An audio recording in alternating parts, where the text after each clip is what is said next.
Казвам се Петко Захариев Димитров, от град Шумен съм и съм на 36 години. Да очакват моята усмивка, първо, моето сърце и моят огромен глас.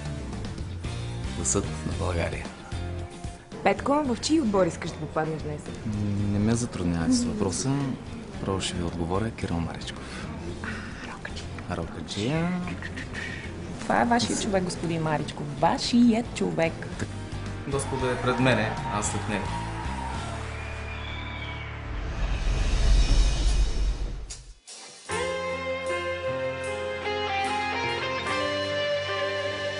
Да те жадувам аз, да те жадувам, а ти се повече да се отдалечаваш.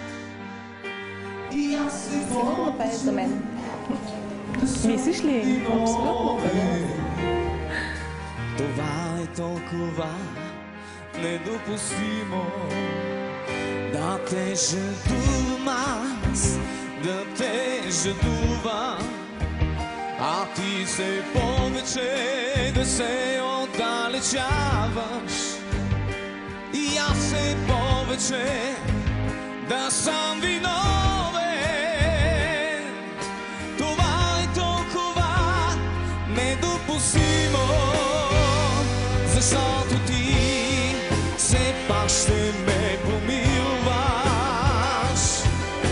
Главата ми ще падне на гърдите ти. Ще се супят китарите, ще се супят. Това си, че това е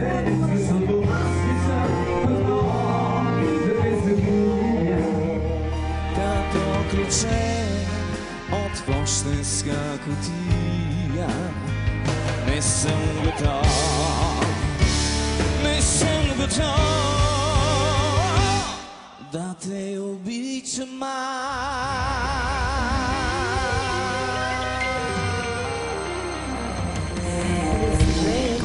Да, защо? Защо това любовно обяснение не те трогна? Ами, не знам. Нещо ми липсваше. Нещо като цяло много остарял модел на пеене. Не знам, понякога нямам обяснение защо нещата не се случват. Както нямаш обяснение в живота защо с един човек, докато го чуеш и ти се иска да правиш любов с него даже, нали, по гласа. Така нямам обяснение защо пееш, всичко е както трябва, но нещо ми липсва, не знам какво. Не мога да го обясня. Много хубаво изпя песента. За мен има само един единствен недостатък в изпяването. Според мен много се опитваше да наподобиш оригинала. А е много важно човек да намери собствения си глас. В крайна сметка шоуто се казва "Гласът на България", не е имитация на гласа на. Но ако има шоу, в което, например, се търсят гласове двойници, според мен ти съвсем спокойно можеш да отидеш и да изпееш това парче. Беше готин, благодарим ти безкрайно много. Аз се благодаря за критиката. Надявам се тя да беше градивна. Надявам се, най-лошото нещо в този свят е деградивната критика.